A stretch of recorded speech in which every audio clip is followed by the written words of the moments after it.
If you're starting a 3D business, I'm going to tell you one thing. You're going to need some razors. These are great because it's a 4-pack and worked awesome. You just open it up. Now you can go through and slice. Comes with extra razors. Push to close.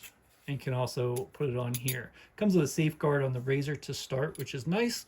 They're all nice and sharp as the razors are. They work well. There's 4 different colors, which helps. I keep 2 over by my 3D printers and 2 over on my workbench.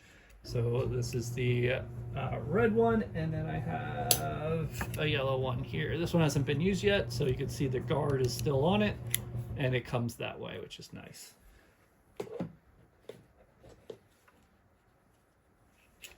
So with that said, you're going to need this to cut boxes, or at least cut open new filament boxes and the bags that are in it. So you can cut the sticker with these really easy, and then just puncture the bag and go straight across, and then the filament will come out and you're good to go. So I definitely recommend these. It will save you from having some headaches.